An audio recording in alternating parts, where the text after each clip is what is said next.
Hello friends, this is Vijay Raj Pusp and welcome to Learner Eyes by Vijay Raj Pusp. Today we are going to discuss about psychosocial development in section of CDP. Psychosocial development, जिसे मनोसामाजिक सिद्धांत हिंदी में कहते हैं, इसके जो founder है, इसके जो प्रतिपादक जो किया था प्रतिपादन, उनका नाम है Erik Erikson. Main focus psychosocial development का जो मुख्य उद्देश्य है, individual identification of the child, बच्चा का व्यक्तित्व पहचान, यानी बच्चे का जो इंडिविजुअल व्यक्तिगत पहचान होती है, उसी को पहचान करना ही इसका मुख्य उद्देश्य है मनोसामाजिक सिद्धांत का। हम सभी को पता है कि development refers to all areas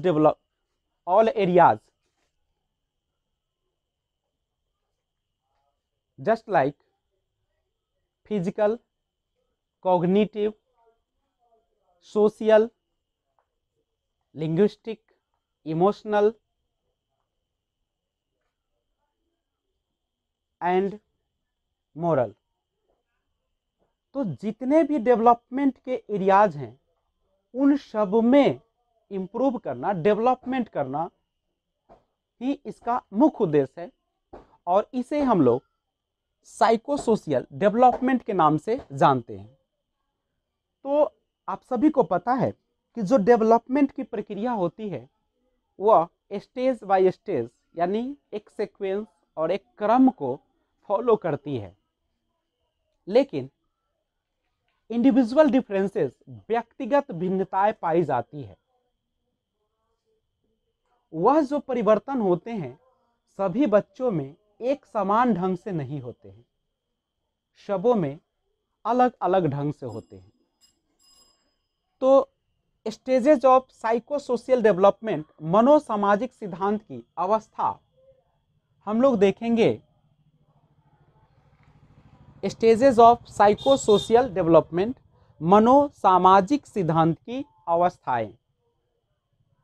वैसे तो इसकी 8 अवस्थाएं आप ये एरिक एरिक्सन के द्वारा प्रतिपादित किया गया, तो हम उनको देखेंगे। सबसे पहले हम 5 और फिर इसके बाद आगे चर्चा करेंगे। तो सबसे पहला है autonomy versus shame and doubt, यानी ऑटोनॉमी स्वायत्तता वर्सेस बनाम शेम शर्म, डाउट लज्जा या शक। आप सभी को पता है इस स्टेज के अनुसार जो सिद्धांत है इसका, ट्रस्ट वर्स, हम लोग सबसे पहले इसे नहीं देखेंगे, सबसे पहले हम पहला देखने चलते हैं, ट्रस्ट वर्सेस मिसट्रस्ट। पहले सभी अवस्था को देख लीजिए एक बार। सबसे पहला है ट्रस्ट वर्सेस मिसट्रस्ट, विश्वास बनाम अविश्वास। दूसरा है autonomy versus shame and doubt, स्वायत्तता बनाम शर्म या लज्जा। इनिशिएटिव वर्सेस गिल्ट, पहल बनाम अपराध बोधक या दोष। इंडस्ट्री वर्सेस इन्फेरियोरिटी, परिश्रम बनाम हीनता। आइडेंटिटी वर्सेस कंफ्यूजन, पहचान बनाम भ्रांति। पहली ट्रस्ट वर्सेस मिसट्रस्ट जो है वह बर्थ टू 1 ईयर, जन्म से 1 वर्ष की होती है। Autonomy versus shame and doubt जो होते हैं वह 1 to 3 ईयर्स होते हैं। Initiative versus guilt 3 to 5 years. Industry versus inferiority या 6 to 12 ईयर्स होते हैं। और आइडेंटिटी वर्सेस कंफ्यूजन या 12 to 18 ईयर्स होते हैं। तो आइए सबसे पहले हम चर्चा करें ट्रस्ट वर्सेस मिसट्रस्ट, विश्वास बनाम अविश्वास, जो कि वर्ष से 1 वर्ष की उम्र तक होती है। कहते हैं कि जिन बच्चों को माता पिता से उचित स्नेह, प्यार आदि मिलता है, उनमें विश्वास का भावना विकसित हो जाता है। सिंपल सी बात है कि जिन बच्चों के माता पिता से स्नेह, प्यार, लगाव आदि मिलते हैं, उसमें विश्वास की भावना विकसित हो जाती है। लेकिन दूसरी तरफ जिन बच्चों को माता पिता का उचित स्नेह, प्यार आदि नहीं मिलता है, वह रोना बिलखना शुरू कर देते हैं और इस क्रिया से बच्चों में अविश्वास उत्पन्न होना शुरू हो जाता है। यानी आपके जो ट्रस्ट, जो एक विश्वास है, और दूसरा मिसट्रस्ट है यानी अविश्वास। यह आप सिंपल सी बात है कि आप अगर बच्चों में अगर उसको लगाव रखेंगे, उसकी सारी जो चीजें की जरूरत होती है उसको पूरा करेंगे तो उसमें एक विश्वास जन्म लेगा। लेकिन अगर इसका आप अपोजिट करेंगे, जब उसे लगाव नहीं रखेंगे, उसके साथ बुरा बर्ताव करेंगे, डांटेंगे, फटकारेंगे, तो उसमें अविश्वास, वह पूरे समाज से, पूरे दुनिया से क्या करेगा, कटना शुरू कर देगा और उसे किसी भी चीज पर विश्वास नहीं होगा, जो कि जन्म से लेके बर्थ से 1 ईयर की अवस्था होती है। दूसरा है एरिक एरिक्सन के द्वारा जो दिया गया stages of psycho social development, मनोसामाजिक सिद्धांत की अवस्था। दूसरा है ऑटोनॉमी वर्सेस सेम और डाउट, स्वायत्ता बनाम शर्म, लज्जा, शक। यानी यह जो अवस्था है 1 to 3 ईयर्स का है। तो सेकेंड हम लोग देखते हैं इसमें स्वायत्ता का सबसे पहले मीनिंग समझते हैं कि स्वायत्ता क्या होता है।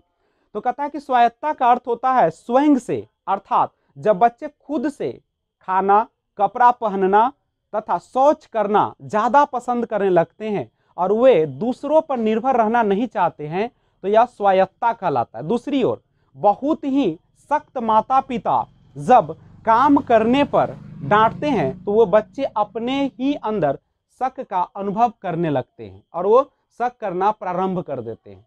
तो आप याद रखेंगे इस चीज को कि यानी स्वायत्ता का अर्थ है स्वयं से, अर्थात जब बच्चे खुद से सारा काम करना शुरू कर देते हैं और जब आप उसमें रुकावट पैदा कीजिएगा तो बच्चे में क्या हो जाएगा, तो बच्चे में जो है एक शर्म, एक लज्जा की भावना उत्पन्न हो जाती है। ये हमारा सेकेंड अवस्था है। तीसरा है इनिशिएटिव वर्सेस गिल्ट, पहल बनाम अपराध बोधक या दोष, जो कि 3 to 5 ईयर्स यानी 3 से 5 वर्ष की अवस्था है।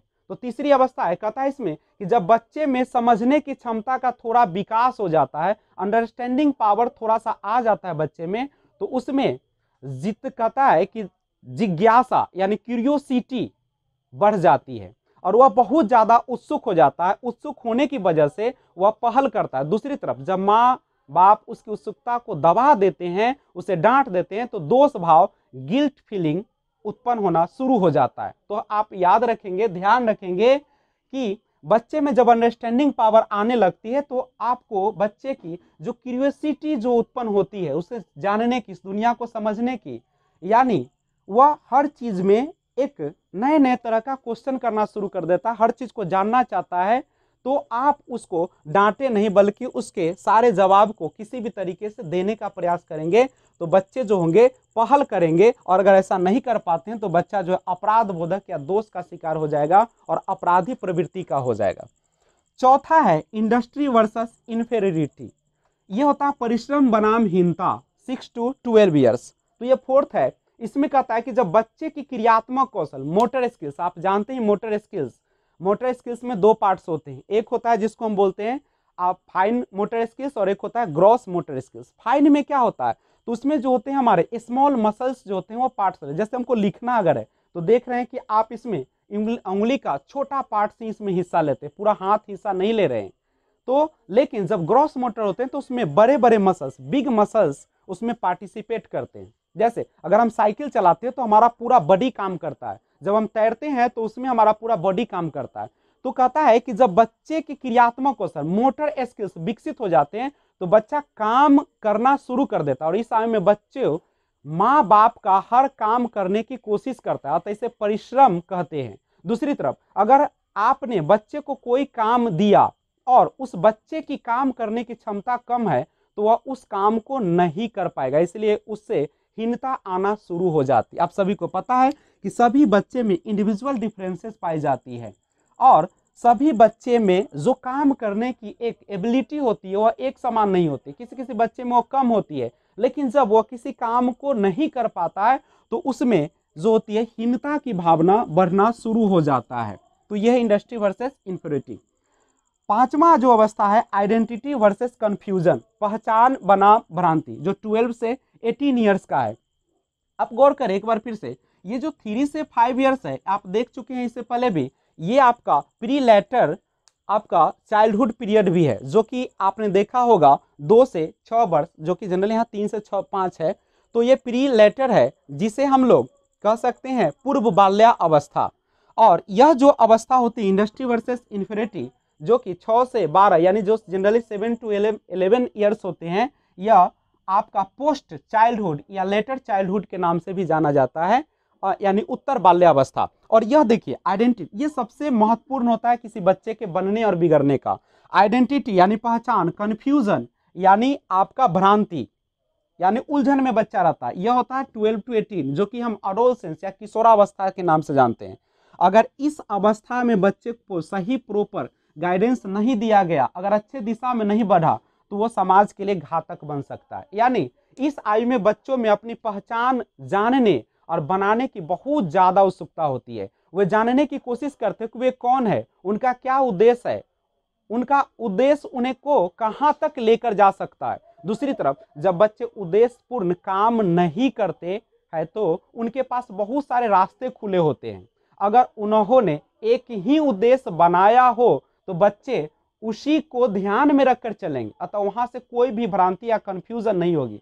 परंतु जब वह उद्देश्यपूर्ण काम नहीं करता, तो बच्चे में भ्रांति उत्पन्न हो जाती है, कंफ्यूजन उत्पन्न हो जाती है, और यह जो अवस्था है वह काफी उलझन से भरा है। इसलिए स्टेनले हॉल ने कहा था स्ट्रेस एंड स्टॉर्म की अवस्था भी से कहा है, यानी यह जो है आपका तनाव और तूफान की अवस्था कहा जाता है। क्योंकि इस अवस्था में बच्चे में बहुत सारे बदलाव हो जाते हैं। अब बच्चे जो होते हैं प्यूबर्टी की ओर बढ़ जाते हैं, यानी रिप्रोडक्टिविटी की ओर ये चल देते हैं। और इसमें जो होता है बच्चा खुद को हर किसी के सामने ज्यादा अच्छा दिखना चाहता है, अपनी पहचान बनाना चाहता है, जीवन में कुछ करना चाहता है, ज्यादा से ज्यादा पाना चाहता है। और अगर किसी बच्चे ने अपना उद्देश्य सही रखा होगा, अगर एम या मोटो को सही रखा होगा, तो उसका विकास बहुत अच्छे ढंग से होगा। लेकिन अगर उसका एम ही पता नहीं होगा, उद्देश्य ही पता नहीं होगा, और किसी उद्देश्य को नहीं बनाया होगा, तो वह जो होता है हमेशा भ्रांति में रहेगा, कंफ्यूजन में रहेगा, कॉम्प्लेक्स स्थिति हो जाएगी, जटिलता उसमें उत्पन्न हो जाएगी, और बच्चा जो है गलत रास्ता अपना सकता है, जो कि हमारे राष्ट्र के लिए घातक हो सकता है, हमारे परिवार के लिए, हमारे समाज के लिए। तो हमें इस अवस्था में बच्चे को प्रॉपर गाइडेंस और प्रॉपर इन्वायरमेंट, एक अच्छे वातावरण प्रदान करना चाहिए, अन्यथा हम अपने बच्चे को अपने हाथों से खो देंगे। तो इसका आप लोग ख्याल रखेंगे। नेक्स्ट पॉइंट है हमारा इनिशिएसी वर्सेस आइसोलेशन। आइसोलेशन आत्मीयता बनाम अलगाव, जो कि 20 से 30 वर्ष की अवस्था तक रहती है। इंटीमेसी या इंसीमेसी वर्सेस आइसोलेशन जो है आत्मीयता बनाम अलगाव। नाम से ही लग रहा है, आत्मीयता का मतलब क्या होता है? आत्मीयता का अर्थ ही होता है हमें किसी के साथ जितना ज्यादा हो उतना घनिष्ठ रिलेशन बनाना, संबंध, जुड़ाव होना, किसी के साथ मिलजुल कर रहना। और अलगाव का अर्थ क्या होता है? अलगाव का मतलब होता है जो सबसे कटकर रहे, अपने बारे में सोचे केवल, और सब तो उसे अलगाव करते हैं। जनरली इस पॉइंट को अगर हम कहें आत्मीयता बनाम अलगाव को, तो कहता है कि आत्मीयता का अर्थ होता है घनिष्ठता, इंटीमेसी यानी क्लोज रिलेशन। अतः आत्मीयता में आदमी दूसरों के साथ घनिष्ठ संबंध बनाता है, यानी एक दूसरे के साथ मिलजुल कर एक ऐसा रिश्ता बनाता है जो लंबे समय तक चलता है। घनिष्ठ संबंध होने की वजह से वह दूसरों के साथ मिलजुल कर रहता है, जिसे आत्मीयता कहते हैं। दूसरी तरफ जब आदमी दूसरों के साथ घनिष्ठ संबंध नहीं बना पाता है, तो वह सबसे अलग रहता है, जिसे अलगाव कहते हैं। सिंपल सी बात है, जब आप अपने समाज में रहते हैं, चूंकि मनुष्य है, हम जानते हैं कि ह्यूमन बींग्स जो होते हैं वह एक सोशल बींग्स होते हैं। Man is a social animal या man is a social being, जो कि अरिस्टोटल या अरस्तु कहा करता है, सॉरी अरस्तु ने कहा था। तो हम जैसे प्राणी जो है, मनुष्य जो है, man is a social animal, तो हम समाज के प्राणी, हम समाज में रहते हैं। और अगर हम समाज के साथ अच्छे व्यवहार नहीं करेंगे, अच्छे उनके साथ संबंध नहीं बनाएंगे, तो क्या होगा? उनके साथ क्या मेरी जो रिश्ता बनेगी वो टिकाऊ होगी? क्या वो हमें उतना समझ पाएंगे जितना वो अपने जो उनसे ज्यादा मिलते हैं, उनसे ज्यादा बातें करते हैं, जो उनको इज्जत करते हैं, उनको समझ पाएंगे? इसी तरीके से अगर आप में दूसरे के साथ मिलने, घुलने मिलने की और उसको समझने की क्षमता है, तो वह आत्मीयता है। लेकिन अगर व्यक्ति अकेले रहना शुरू कर देता है, एकांत में रहना शुरू कर देता है और दूसरे के साथ घुल मिलकर नहीं रहता, तो उसमें क्या हो जाती है, तो व्यक्ति में जो होती है घनिष्ठ संबंध किसी के साथ नहीं बन पाता है और वह सबसे अलग रहता है, जिसे हम अलगाव कहते हैं। हमारा 7 पॉइंट है जेनेरेटिविटी वर्सेस स्टैग्नेशन, जननात्मकता बनाम स्थिरता। यहाँ पे समझिएगा जननात्मकता क्या है। जननात्मकता का अर्थ होता है कि हम लोगों के बारे में ज्यादा सोचते हैं, दूसरे के भला करने के बारे में सोचते हैं। हम यह सोचते हैं कि अगर हम किसी चीज का उपयोग सही से करें तो आने वाला जो पीढ़ी, आने वाला जो जनरेशन है, वह उसको किसी भी प्रकार की कमी नहीं होगी। यानी जननात्मकता में हम दूसरे लोगों के बारे में ज्यादा सोचते हैं, दूसरे का भला करने की सोचते हैं और आगे आने वाली पीढ़ी के बारे में सोचते हैं। उदाहरण के तौर पर अगर आप पानी का कम प्रयोग करके प्राकृतिक संसाधन, नेचुरल सोर्स को बचा रहे हैं, तो आप दूसरे के बारे में सोचते हैं, क्योंकि जब आप उसको बचाना शुरू करेंगे तभी नई पीढ़ी उसका प्रयोग करना शुरू करेगी। दूसरी तरफ जब लोगों में इस सोच का विकास नहीं होता तो उनमें स्थिरता आ जाती है और उनको लगता है कि हमने अपने आने वाली पीढ़ी के लिए कुछ भी नहीं किया और वो जीवन भर पछताते रहते हैं और उनका विकास सही से जो होना था वह आगे वाले जिंदगी को परेशान करके रख देती है। तो हमें जननात्मकता यानी हमें किसी भी चीज का इस तरीके से प्रयोग करना ताकि हमारे आने वाली पीढ़ी को लाभ हो सके, उसे हम आत्मीयता कहते हैं। और अगर हमने वैसा नहीं किया तो हम में एक अलगाव उत्पन्न होता है, निराशा उत्पन्न होती है, जो कि हमें बार बार एक पछतावा का अनुभव कराती है। पॉइंट नंबर 8 है इंटीग्रिटी वर्सेस डिस्पेयर, संपूर्णता बनाम निराशा, जो कि 60 साल से ऊपर तक चलती है। इस उम्र में क्या होता है कि आदमी की अधिकतम इच्छाएं पूरी हो जाती है। सिंपल सी बात है, जब मनुष्य का एवरेज जो एज होता है वो कितना होता है 60 ईयर्स, और जब 60 साल का मनुष्य होता है उसको जो बनाना था, जो उसको करना था, जो हासिल करना था, वो सारा चीज वो हासिल कर चुका होता है या खो चुका होता है। इस उम्र में आदमी की अधिकतम इच्छाएं पूर्ण हो चुकी होती है और वह सब अपने भविष्य की बजाय अपने बीते दिनों को याद करता है कि उसकी कितनी सफलताएं हुई और कितनी असफलताएं हुई। यदि उसकी सफलताएं ज्यादा मिलती है तो उसे संपूर्णता कहते हैं, और अगर किसी ने ज्यादा सफलताएं हासिल नहीं की है तो उनमें निराशा आ जाती है। आप अपने दादा दादी या नाना नानी से भी सुने होंगे, वो अपने आदम युग की बातों को बार बार हम लोगों को बताते हैं। उन्होंने जो हासिल किया, उन्होंने जो खोया, जो उनको लाभ हुआ या हानि हुआ, जो वो चाहते तो उसमें कितना उन्होंने हासिल की, वो सारे चीज हमें कहानी या अपने विभिन्न स्रोतों के माध्यम से वो हम लोगों को समझाते हैं। लेकिन आपको पता है कि मनुष्य को जब तक चोट नहीं लगती है, जब तक कि उसके राह में बाधा नहीं आती है, तब तक वह समझ नहीं पाता है। तो हमें ऐसा करना चाहिए कि हमें अपने बड़े बुजुर्गों से उनकी राय लेनी चाहिए कि उन्होंने अपने जीवन में कौन सी इच्छाएं पूरी की और कौन सी कमी रह गई जिसके कारण उनमें निराशा उत्पन्न हो गई और अभी जीवन में वो दुख भोग रहे हैं। तो उनसे हमें राय ले और आगे चल के हमारे जीवन को खुशहाल बनाने में मदद करेगी। क्योंकि आप जानते हैं कि जितने भी स्टेजेस होते हैं साइको सोशल डेवलपमेंट के, वह सब एक दूसरे से जुड़े हुए, एक के बिना दूसरे का संबंध संभव नहीं है, इंटर रिलेटेड होते हैं। तो ये stages of psycho social development मनोसामाजिक सिद्धांत की जो 8 अवस्था हमने पढ़ा, वो हमारा पूरी तरह से क्या है, आप देख रहे थे कि इसका मेन फोकस जो था individual identification of the child, यानी बच्चा का व्यक्तित्व यानी व्यक्तिगत पहचान करना था कि बच्चे किस प्रकार सोचते हैं, किस प्रकार बढ़ते हैं, उसकी कौन सी इच्छाएं पूरी हुई, कौन सी नहीं हुई, कब बच्चा अपराधी किस्म का हो जाएगा, कब बच्चा जो अच्छे बन जाएगा, समाज के लाभकारी बन जाएगा, कौन सी इच्छाएं अगर पूरी नहीं हुई तो क्यों नहीं हुई। ये सारा सोच जो है हमारे एरिक्सन महोदय ने हमें इस सोशल डेवलपमेंट यानी साइको सोशल डेवलपमेंट के स्टेजेस के माध्यम से हम लोगों को बताया। तो हमें प्रयास करना है और इसको बार बार, अगर आपको किसी भी पॉइंट में दिक्कतें होती है तो आप रिकैप करके या वीडियो को बैक करके या आप फिर से उसे देखें, और जितने भी सीडीपी का वीडियो मैंने अपलोड किया है उसको क्रम से देखें ताकि आपको डेवलपमेंट एंड ग्रोथ का जो चैप्टर है वह आपको अच्छी तरीके से समझ में आए। मैंने पहली वीडियो में ग्रोथ के बारे में स्पेशल एक वीडियो बनाया है, उसके बाद डेवलपमेंट, उसके बाद सीरीज से मैंने अलग अलग करके बनाया है ताकि आपको किसी भी प्रकार की समस्या न हो। अगर मेरी वीडियो आपको पसंद आती है तो like, share, subscribe and bell icon दबाना न भूलें। और keep watching, thanks for watching and stay home, stay safe, take care. अपने और अपने परिवार का ख्याल रखें। जय हिंद, जय भारत।